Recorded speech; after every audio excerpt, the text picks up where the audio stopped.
Okay, students, today's lecture is studying of a new module. So this module dealing with dimensional analysis and principle of similarity. The principles of similarity I will come later. First, we are going to start today, that is dimensional analysis. So it's a very important topic. So first of all, we have to know what does it mean that dimensional analysis is what actually we are going to do. Okay. So the objective of dimensional analysis is that I have written few points over here. The first point I have written over here is a mathematical technique used in research work for design and for model test. What does it mean? That means it is actually mathematical process, mathematical technique we are going to introduce you. So that mathematical technique basically used to do some kind of research work, suppose for kind of preparation of any kind of model testing, any kind of dam or any kind of large turbo machinery, or suppose you are assuming aircraft testing. So that kind of thing is in real manner they are very huge cost involved to manufacture or to build that kind of a dam or to build a airplane or to build some kind of turbo machinery like a big pump or big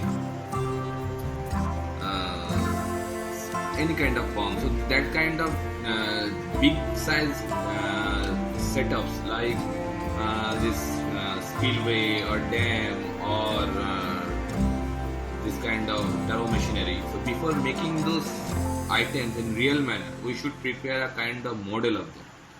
Obviously, the model should be geometrically same with the real one, and the real one is known as prototype, and the model we are going to prepare that should be geometrically identical with that particular prototype. Model can be bigger than the prototype, or it can be smaller than the prototype. Generally, model is smaller than the actual item, but it can be bigger than the actual item also. Okay, so model can be bigger or smaller than the real item. So that kind of research work, when you are going to prepare a model or when you are going to prepare any kind of testing using some model test, that kind of dimensional analysis helps us that point of time.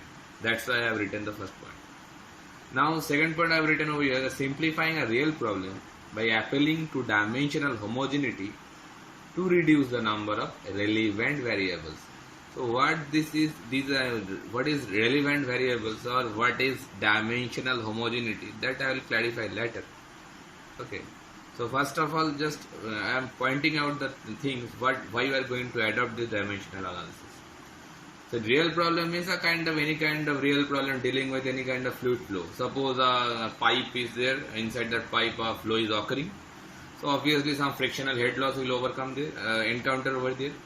So if you want to quantify what amount of frictional head loss is going to occur inside that pipe flow, that point of time lots of variables, so lots of parameters will come over there, like the diameter of the pipe, viscosity of the fluid, density of the fluid, surface roughness of the pipe.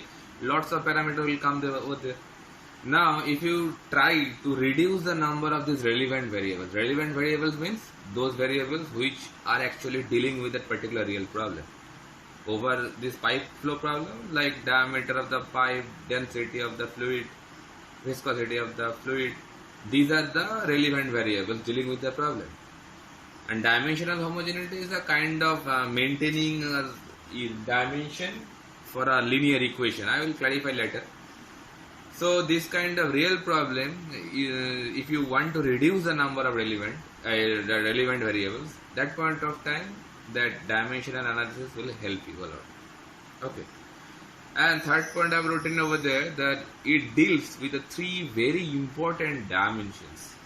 Which are these three important dimensions? That are length, mass and time.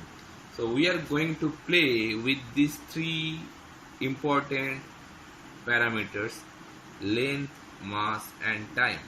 So in fluid mechanics, we are basically going to use these three parameters, these three dimensions to do this whole dimensional analysis procedure. So they are very important, mind it. Length, mass and time in short form, or in symbolically we are expressing that things L, N and T.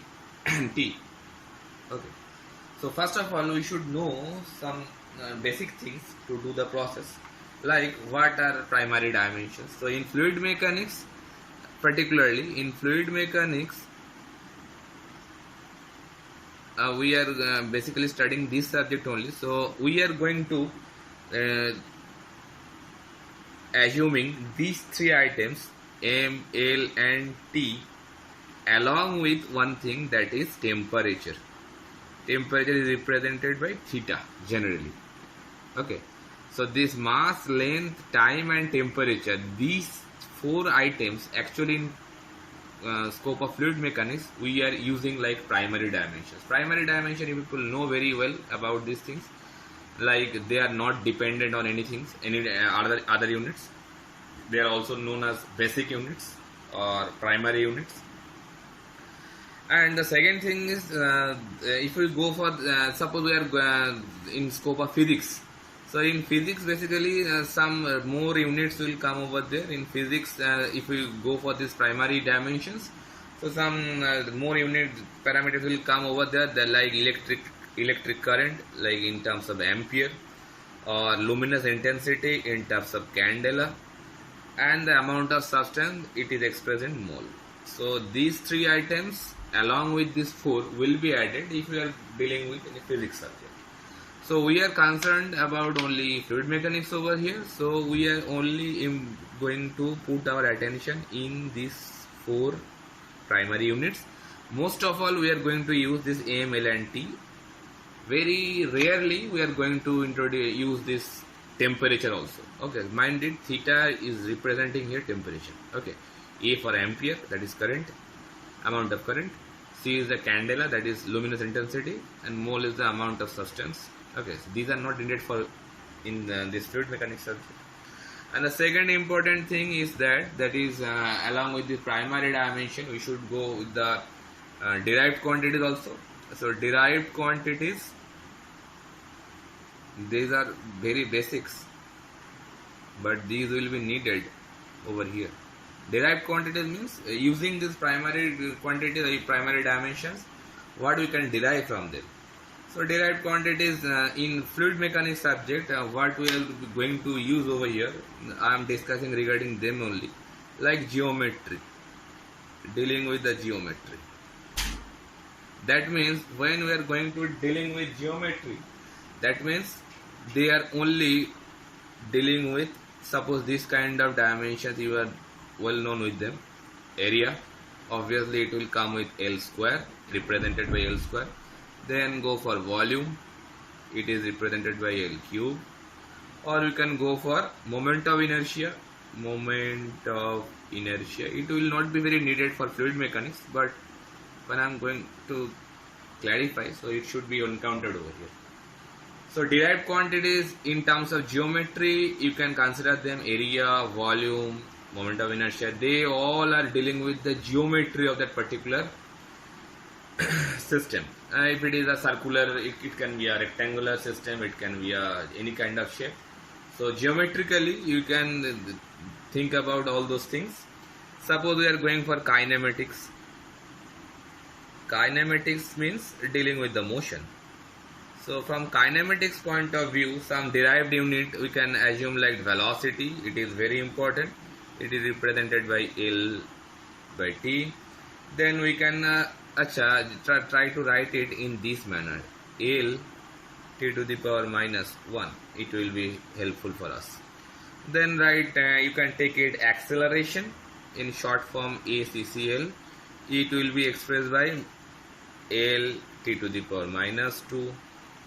Then we can go for angular velocity in short form ANGVEL. It is represented by radian per second. So radian per second in dimensional form only T to the power minus 1. Or going for discharge or volume flow rate, discharge. So discharge is nothing but L cube T to the power minus 1, because discharge is measured in meter cube per second. So meter cube comes with L cube, and per second, that is 3 to the power minus 1. So that way discharge will be expressed in terms of L and T, L cube 3 to the power minus 1. Then mass flow rate,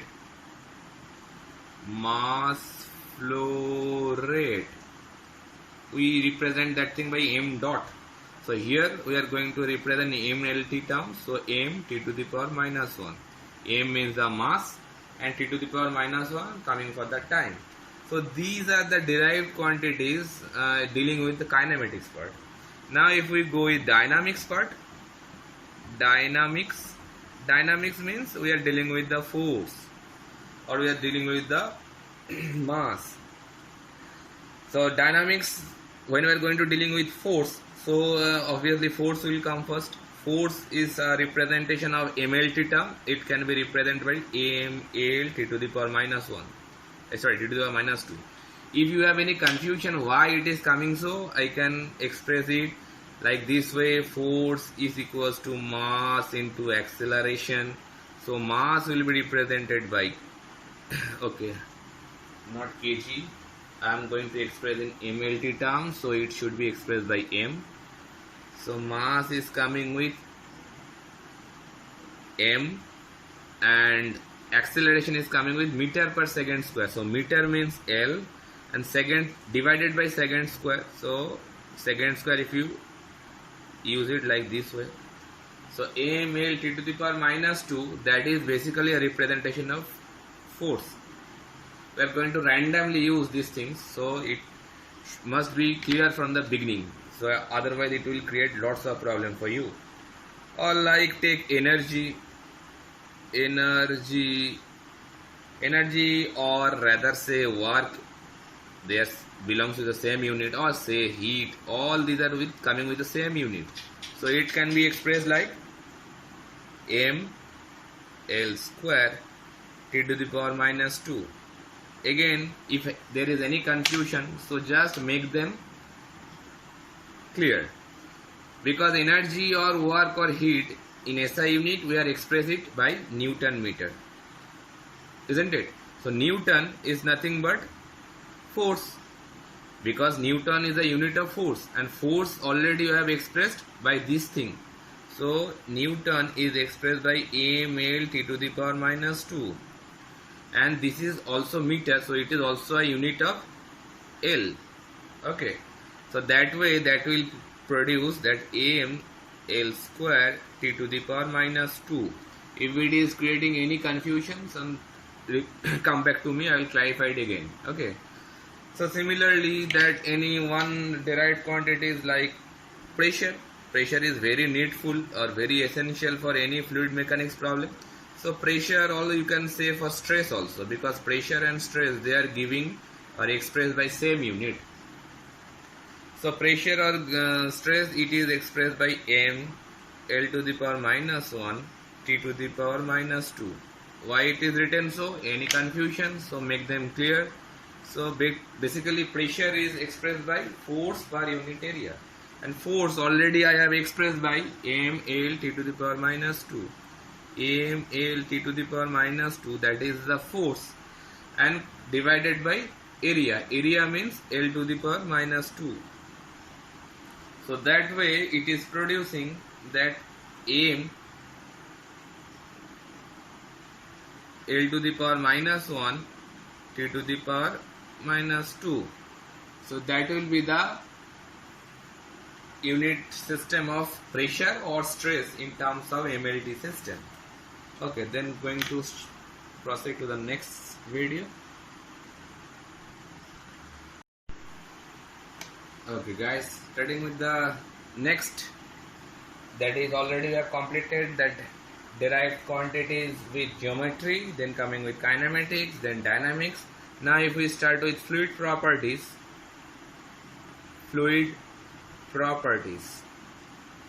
So these topics only dealing we are now with derived quantities.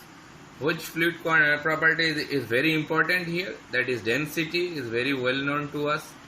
So density will be expressed in MLT term, that is m L to the power minus 3. Why it is so? Any confusion, make them clear. Density is nothing but kg per meter cube. So kg is nothing but mass, and per meter cube, so it is L to the power minus 3, because it is m to the power 3 if it is at denominator part. If you take it as a numerator, so it will come with L to the power minus 3. So this is very important, density. Then next fluid property also very important. We are going to use them randomly, that is viscosity. Viscosity in MLT form, it will be expressed by m L to the power minus 1 T to the power minus 1. Why it is so? Make them clear. So viscosity, why I am writing this thing like this way? So viscosity generally we express by mu, and it is expressed by tau. Sorry. We know the Newton's law of viscosity, that is tau equals to mu du dy. That should be written first. I won't do any step jump over here. Tau equals to mu du dy, and that way we can swipe it like this: mu equals to tau du by dy, isn't it? So now you can see that mu is shear stress to rate of shear strain ratio. So now shear stress or any stress is generally expressed by force by area. So if stress is, now see, stress or shear stress will be expressed by force by areas, and force already we know that force is expressed by m L T to the power minus 2, isn't it? It is a dimension of force. It is force. We already written, or we have already explained that thing. So if it is force and stress is force by area, so by area, if you take it as numerator, so it will come L to the power minus 2. So that way that shear stress is giving you m L to the power minus 1 T to the power minus 2. And if the shear stress is like this, so the viscosity is shear stress by rate of shear strain. So du by dy, what it will produce you? What it will give you? That u is nothing but a unit of velocity. So velocity meter per second. Meter per second means L T to the power minus 1, isn't it? It is coming for the velocity term. That is change of velocity, na? So change of velocity will give you meter per second. So meter, that means length unit, per second, that is by t. So t को ऊपर उठा लिए तो ये हो जाएगा. And नीचे है dy. dy is the distance. The distance always expressed by L. So that is in denominator part. If you take it as numerator, so it will produce you L to the power minus 1. So that L will be cancelled. So it will only give you T to the power minus 1. So as a whole, if you take it like mu, so mu is giving now shear stress, that is nothing but m L to the power minus 1 T to the power minus 2 divided by T to the power minus 1. So what does it produce? It is giving you m L to the power minus 1 and T to the power minus 2 इधर है, और ये minus 1 ऊपर जाएगा तो plus 1 हो जाएगा, तो T to the power minus 1. See this thing and that thing, they are very same. So that way I have to clear first of all, so how we can derive those units in terms of MLT. Okay, so those are very important, and it will be very needful when you are going to solve any problem dealing with dimensional analysis. So first of all, that should be cleared with you people. Now if we go for a second, first fluid property, then this one is second. Then kinematic viscosity is also very important. Kinematic viscosity, it is an absolute viscosity. It is basically absolute or dynamic viscosity. And if we go for the kinematic viscosity, so it is expressed by nu symbol, nu, not mu, nu, nu. And its dimensional form is in terms of MLT, L square T to the power minus 1. Why it is so? Because kinematic viscosity का unit क्या होता है? Meter square per second. So meter square, that means L square per second. So T to the power minus 1. Okay. So the next fluid property is also very important, surface tension. Surface tension is nothing but symbol is sigma, and it is unit of Newton per meter. So Newton is nothing but the unit of force, and force का dimensional form already हम लोगों को पता है. If I explain it, surface tension का unit होता है Newton per meter. So Newton is nothing but the force, and force का dimensional form हम लोग already जान चुके हैं और explain भी कर चुके हैं कि force is nothing but ml t to the power minus 2. That is the dimensional form of Newton. Mass into acceleration करके निकला है, और per meter that is the L to the power minus 1. So that way the surface tension will give you that m t to the power minus 2. So surface tension का फिर dimensional form क्या हुआ, m t to the power minus 2, because L will be cancelled with each other. Okay. So that way we can generate, or you can develop these fluid properties. Those fluid properties, they all are minded, they all are derived quantities using that three basic dimensions m, L and T. And one thermal conductivity is also there. Thermal conductivity also can be expressed. Then there will be a presence of temperature, that is Kelvin. Thermal conductivity were very rarely used in case of any fluid problem, but used. I can't omit it. So thermal conductivity, the dimensional form of this one will be m L e to the power minus 3 and theta to the power minus 1. Theta means the temperature, that is Kelvin. How it is coming? It is basically coming from the Fourier's law. So Fourier's law you can read from any heat transfer subject. Heat transfer will come for you. So in Fourier's law we know that Q is nothing but K A dt dx. Okay. So the heat amount of heat, that is Q, and K is the thermal conductivity, this one. A is the area, and dt means change of temperature, and dx means the distance. So if you analyze that thing, it will give you that kind of dimensional form in terms of m, L and T. How it can be clarified or how it can be explained? You do it like a problem with, you can clarify that one. Q is basically a energy, that is heat. So energy is nothing but Newton meter. So Newton, that is a force, you can explain it in MLT form. Okay, and meter means length. Then come to A, that is length square, that means L square. Temperature, that is Kelvin, that means theta. And X, that is the distance, obviously it will be distance, so L. So that way you can find the dimensional form of K in terms of M, L, T and theta. You can do it like a problem. So these will be the needed things. Thermal conductivity won't be used frequently, but this density, viscosity, kinematic viscosity, surface tension, those will be needed along with all those derived quantities, whatever I have written in the previous video. Okay, so those are very important. Then the next topic will come, the dimensional homogeneity. So dimensional homogeneity is a thing which is basically helps us. First write the spelling. It's a complicated spelling for me. Homogeneity, N-E-I-T-Y.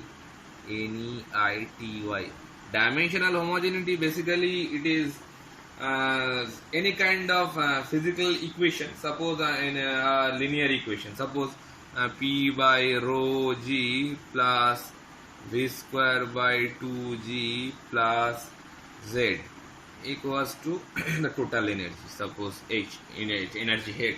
It's a Bernoulli's equation. In terms of energy head, we can write it that the pressure head, kinetic head, and atom head. Sum of all these heads will be the total head. So if you look at the temperature, look at that unit system over here. So you can see that all these terms will give you a unit of length. You can explain them. They all will a unit of length. That is basically L. And this is also a unit of meter. So that is also a unit of length. So by dimensional homogeneity, you can check that is there the dimension for a equation at the left hand side and the right hand side, are they matching with each other or not? If they are matching, that means the equation is actually in right form, and if it is not matching, then obviously it is in not a right form. Suppose A is equals to ut plus half at square. It's a Newton's law, we know already. So that is if you go for the unit system like the same way, suppose velocity into time, so it is giving you a distance, that is length. Then a into t square, a means acceleration meter per second square, and it is a time square, it's second square, so it will be cancelled. So only left out will be again the length, and distance is also basically measured by length. So that way you can see that left hand side and the right hand side will give you the same things. If it is giving length, so both sides will coming with length. If it is giving any other things, so suppose mass or suppose time, if it is based on any other equation, then the left side of the equation and the right side of the equation, they will give you the same unit system. So basically dimensional homogeneity, it explains that all additive terms, that means these are the additive terms, all additive terms in a physical equation,